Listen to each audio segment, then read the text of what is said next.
Good evening. At the state level, we have chief ministers, very important people at the state level, right? But sometimes we'll see in the newspaper that so and so chief minister of some state, they are visiting a foreign country. But how do they go to foreign country?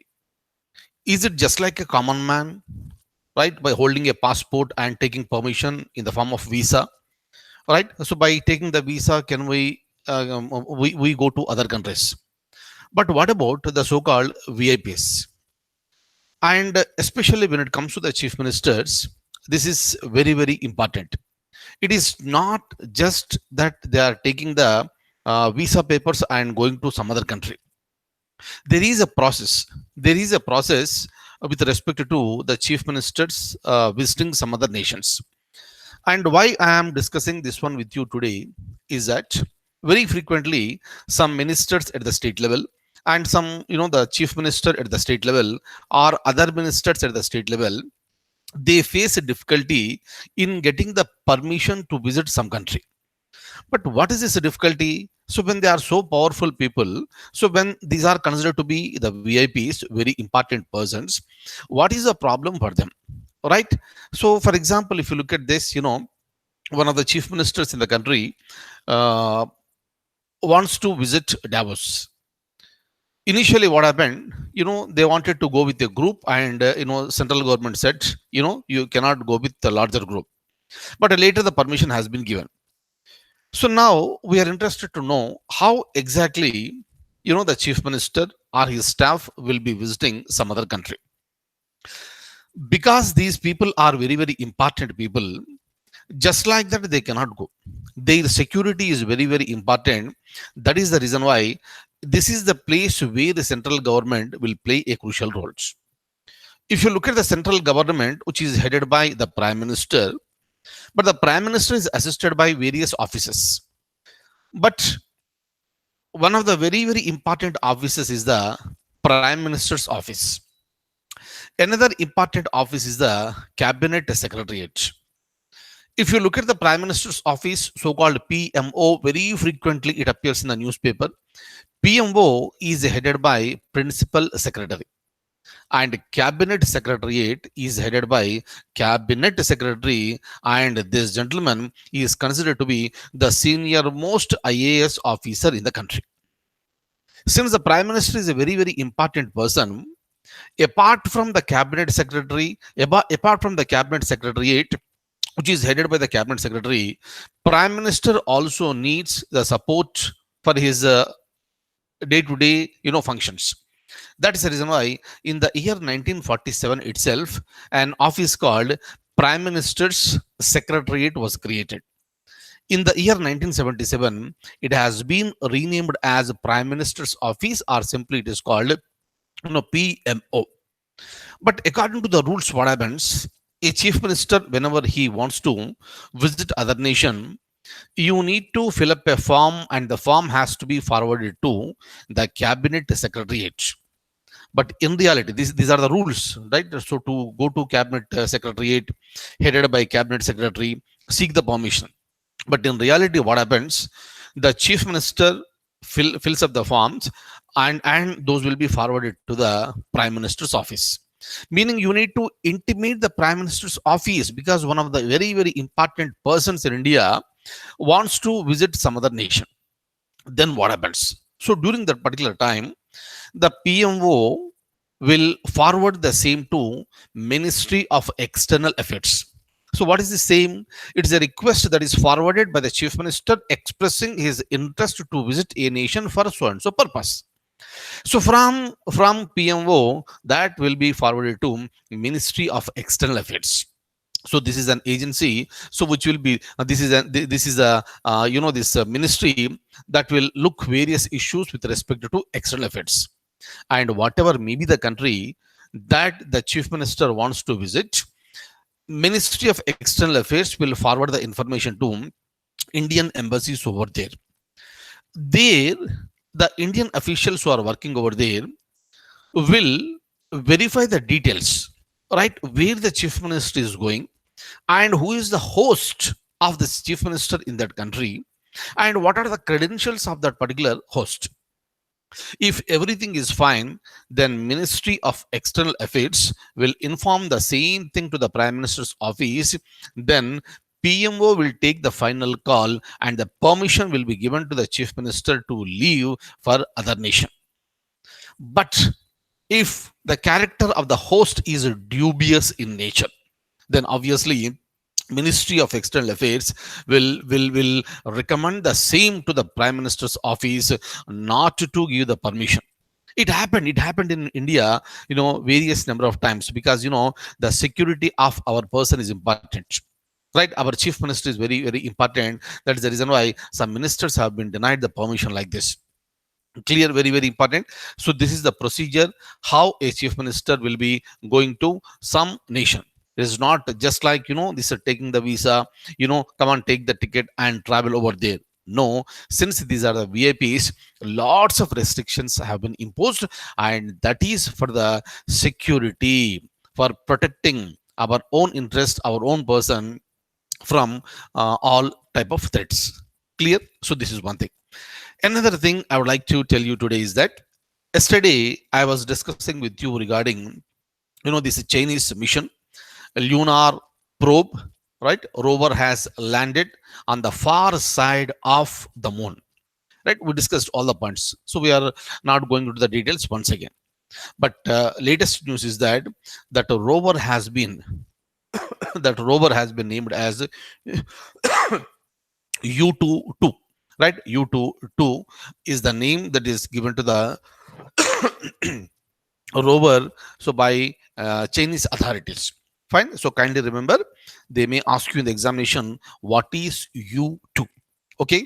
So this is a very very important mission, and it has been successfully achieved by Chinese space authorities. That is the reason why we need to follow this very very carefully. And whenever such events will take place, those will become possible and probable questions in our examinations, right? I'll show you the details now. And before showing the details, let me also tell you that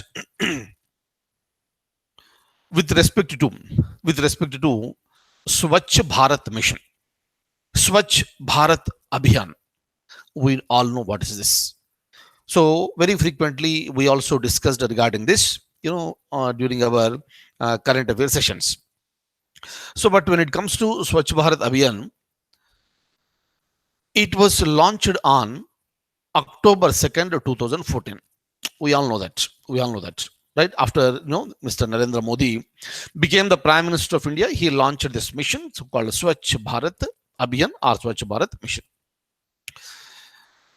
So under this particular program, open defecation, apart from various things, open defecation has to be, this is stopped. For this reason, many toilets must be constructed so that the people don't go out, and the toilets will be constructed at home only. So like this, various states have started implementing this one, and the success rate is very, very, very huge. So there are so many states where where toilets have been constructed, where toilets were not there prior to 2014. Fine. And some states like Madhya Pradesh and Rajasthan, so they have already been declared as open defecation free states. Clear. So that is so one thing. But the point is that what is the targeted date? What is the targeted date for this Swachh Bharat Abhiyan? Right? Please remember. So this is October 2nd, 2019, meaning launched on October 2nd, 2014, and the targeted date is October 2nd, 2019. We are very near to that targeted date. Clear. We are very near to the targeted date, because we entered into the new year 2019, and we are in the month of January. So we are in the month of January, and today is January 5th, right? And 10th month is already ready. By October 2nd, Mahatma Gandhi's birth anniversary, the target has to be achieved. And the survey says that, latest survey says that with respect to the construction of the toilets, everything is going on well. There is no doubt about this. But the worrying factor is that still the open defecation has not reduced. Toilets are there, but open defecation is still going on. So this is a worrying factor. That is the reason why analysts are saying that government is concentrating more on toilet construction. That's good. At the same time, you should also concentrate on the behavioral change of the people, right? So meaning, so they should be able to understand it is a responsibility of the government, NGOs and various institutions to make the people to understand the importance of using the toilets clear in, and if you go out with respect to open defecation, so how dangerous it will be. So those things must be clearly, elaborately, they must be explained to the people. Then this the open defecation will be reduced. Clear? Swachh Bharat mission is going on, right? Money is being spent, toilets are being constructed. Madhya Pradesh and Rajasthan, they have declared that open defecation free states. Everything is good, but the point is that still the people are this is going for open defecation. Fine. So regarding that, I have a question. I'll show you that question. Now let me open the document. Let me open the document. Kindly have a look at this. Look at this. Right. The first one you can see clearly, this is called UTU. The lunar rover that was successfully deployed on far side of the moon has been named as UTU. Okay, just remember our YouTube, right? Just remember YouTube, and you can say UTU. Okay, so this is a part of Made in China 2025 project that focuses on advanced technology, including space applications. In various aspects, China wants to dominate, and it is working towards the same end. Now, look at this. How the chief ministers visit other nations, right? And this information I have taken from leading newspaper, The Hindu, right? So whatever I explained you, so they have just given here. They need to submit the application to this prime minister's office. Cabinet secretariat will also come into the picture. Ministry of External Affairs will also come into picture, right? And after that, accordingly, the ministry will give the recommendation, and final call will be taken by prime minister's office. Is it okay? Look at this. If you look at this, the political clearance process in the Ministry of External Affairs is usually looked after by the secretaries in charge of the regions or the foreign secretary in case this is necessary. Look at this. Ministry of External Affairs at present has two region specific secretaries. One is Secretary East and the second one is Secretary West, who look after vast regions, and political clearances for these regions usually fall within the domain of these secretaries. Meaning, if any politician wants to visit some other country, the clearance has to come from this place. Is that okay? And see here, sometimes a chief minister may want to visit some nation for the purpose on the grounds of health reasons, maybe for surgery or for some better treatment. So during that time, it will be cleared immediately, right? It will be cleared immediately. That all depends on the emergent nature of the request. Is that okay? Look at this. And see here, there is nothing that stops the leader from meeting Indian representatives or citizens abroad. Meaning is simple, rules permit. Once our leader goes there, leader is very much permitted to meet Indian representatives or the citizens of India who are living over there. So this is what I was telling you. Look at the question, please. Which of the following statements is or true regarding Swachh Bharat mission? Look at the statements. Read the statements. Now you can answer this question.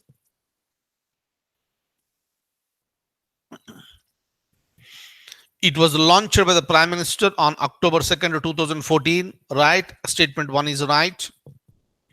It aims to eliminate open defecation across the country by October 2nd, 2019. Also right. Yes.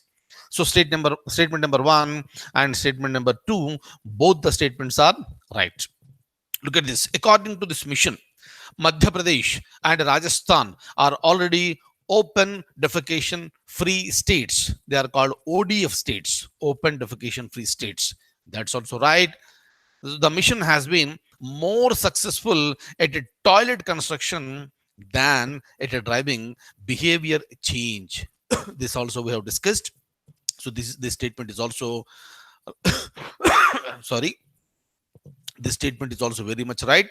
So obviously, if you look at the options 1, 2, 3, 4, meaning option D is the right answer. Am I clear? Right. Fine. See, my dear friends, so UPSC interviews will be conducted from this February 4th. Fine. So we have already launched the program of training the candidates for attending the interview. I have received DAFs, and for many people, I have given the questionnaire with respect to their DAF. And other questions are also coming into the picture. So they will be shared with the candidates who are going to appear for the interview. Right, and whoever is available in Hyderabad, they may visit our office, and personal guidance will be provided here. Face-to-face interaction, one-on-one interaction will be done. And the rest of the students who may not be in a position to visit Hyderabad, so we'll be providing the same facility through online.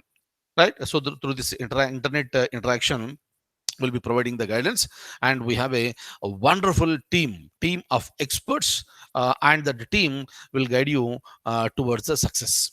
Fine. If anybody has not sent a DAF so far, please forward your DAF to my mail ID, and will be guided accordingly.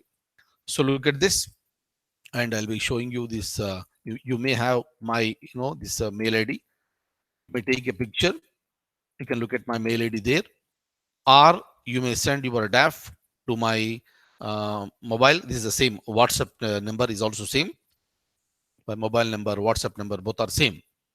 You can send it to me accordingly. So we'll plan and we'll be guiding you towards the success.